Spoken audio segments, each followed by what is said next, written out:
You pull into your driveway after a quiet Sunday night at church, and the person waiting inside your home is not your family. They're holding a knife and a gun. They've already stabbed your parents, and they've been waiting for you. This is True Crime Unchained, and I'm Tim. Today's case is the unsolved murder of 21-year-old Amy Gellert in Cocoa Beach, Florida. A crime that shattered a family, terrified a community, and 3 decades later, there's still nobody behind bars for it. It's March 20th, 1994. Cocoa Beach is in full spring break mode. Tourists pack the hotels, the air smells like salt and sunscreen, and for most people, it's just another Sunday winding down. For Amy Gellert, it's a church night. She's 21, a college student known for her kindness and faith. She spends the evening at a church event. She's surrounded by friends, with no idea that as she sings and prays, someone is already inside her family's home waiting. Around that same time, Amy's mother and stepfather, Bunny and Bob Layton, are heading home too. They expect a quiet evening. Instead, they walk into a nightmare.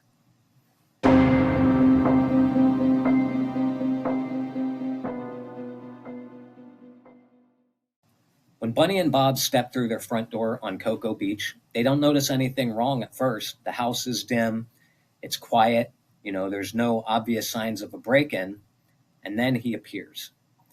It's a man, mostly dressed in dark clothing. A mask hides his face. He's wearing white tennis shoes. In one hand, he has a handgun, and in the other, he has a dagger. At this point, the masked man, he orders Bunny and Bob to the ground, and it's not like a frantic, impulsive robber. This is somebody that's controlled. He forces them to crawl, to lie face down. He's in charge. He threatens them, moves them, and dominates the space like he's rehearsed it. Imagine that. The place you feel safest suddenly turned into a stage, and you're not the one directing the scene. Minutes pass like hours. The intruder doesn't just grab what he wants and leave. He stays. And then, all of a sudden, headlights.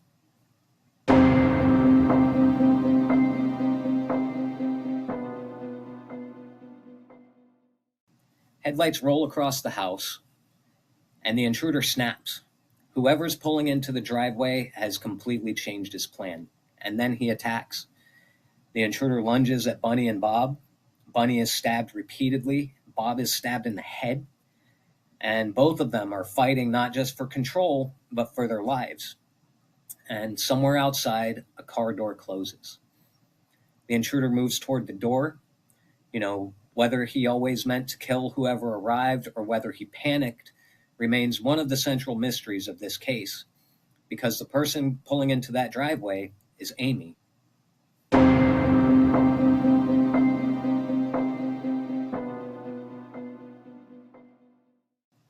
It's late evening when Amy's car turns into the driveway. She's coming back from church, probably thinking about nothing more dangerous than the week ahead.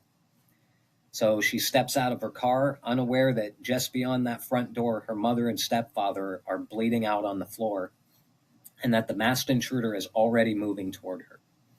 In seconds, the violence spills outside. The attacker confronts Amy in the driveway. He stabs her repeatedly. Amy somehow manages to break away. With incredible strength, she runs, crossing the street to a nearby parking lot. Last desperate attempt to reach safety and to reach help. It's there that she collapses, and that parking lot becomes the place where her life ends. When first responders arrive, Amy is gravely wounded, and despite efforts to save her, she dies from her injuries. Inside the house, Bunny and Bob survive their brutal attacks, carrying both physical and psychological scars that will never fully heal. So we've got one family, 3 victims, and 1 killer gone.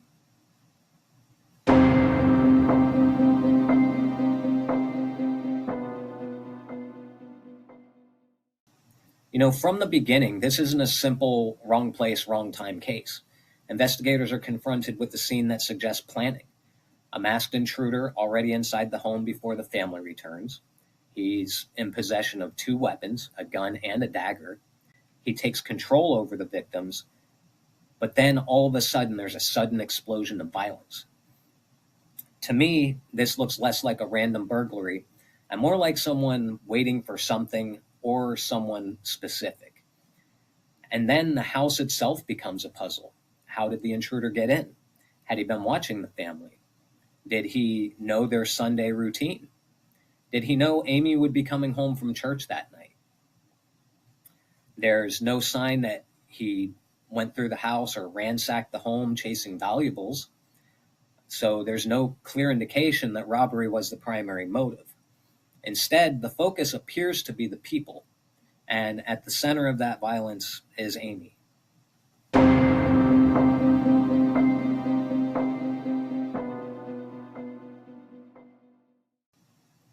Before we go further on this case, something a little lighter.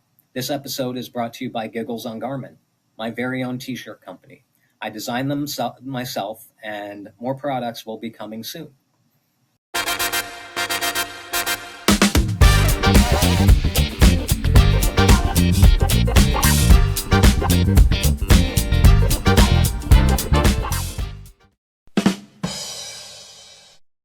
Now back to our case.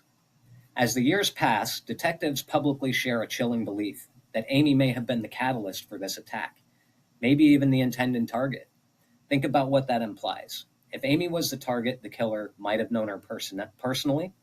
He might have known her schedule. He might have had a grudge, an obsession, or some secret connection. Or was the intruder after Bunny and Bob, and Amy just arrived at the worst possible moment, throwing off a carefully timed plan? This is a fork in the road. Targeted versus interrupted is huge. If the attack was aimed at Amy, investigators have to unpack her relationships, her church community, her work, her social circle. If it was aimed at her parents, they have to dig into their history, their connections, any conflicts that could have escalated into a carefully planned home invasion. Over the years, different potential suspects and theories surfaced, with many links to the military, some with possible personal motives, but none of them lead to an arrest, none of them lead to handcuffs or conviction. This case still remains open, and under the Florida sun, the house, the driveway, and that parking lot, they all keep their secrets.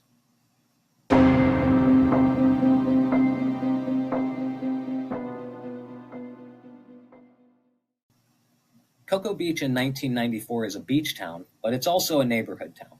People know each other, they trust their routines. This murder changes that. A masked intruder entering a home, a young woman killed, just steps from her front door. A killer who manages to vanish into the night. This makes neighbors all of a sudden wonder, was he just watching this house or others too? Was he local? Did they ever stand behind him in line at a store or sit near him at a restaurant? For Amy's family, every year that passes without an arrest is another year of unanswered questions, like why their home, why that night, and why Amy. The pain doesn't end when the cameras leave or when the headlines fade. For that family, March 20th never truly becomes just another date.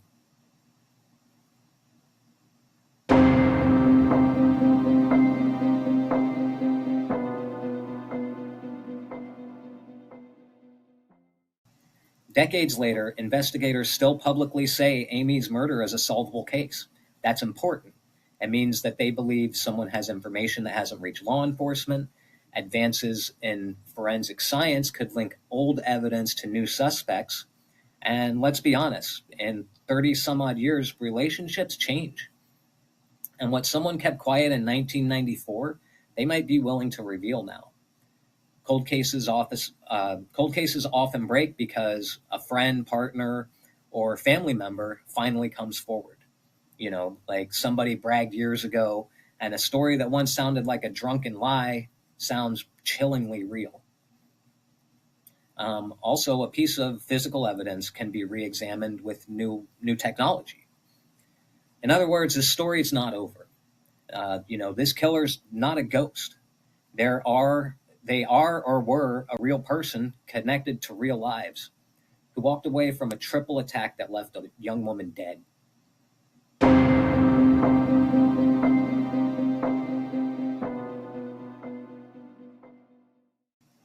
Let's walk let's walk through the major narrative paths without naming, specific individuals.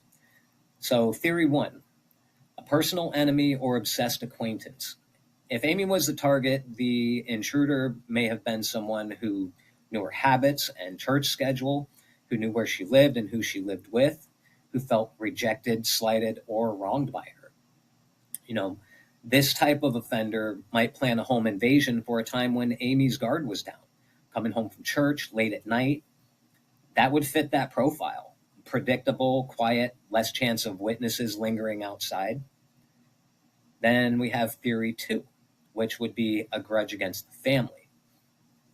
If Bunny and Bob were primary targets, the attacker could have had a problem with them, as like financially or personally or professionally. Waiting inside the house to confront them, asserting dominance and control, and then the arrival of Amy becomes a complication which triggers panic and overviolence. Under this theory, Amy's arrival in the driveway is the worst possible coincidence. And then we have theory 3, which would be a more opportunistic offender with a twist.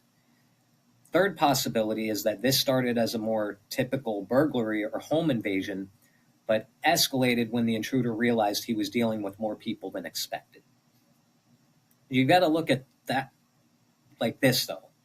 He had a mask, he had 2 weapons, the way he handled the victims, those pieces almost feel a little too specific, a little too rehearsed for just some random burglar that's just going to break into a house, And although none of these theories has been fully proven, that's the thing with unsolved cases. You can follow the past, but each one ends at the same locked door.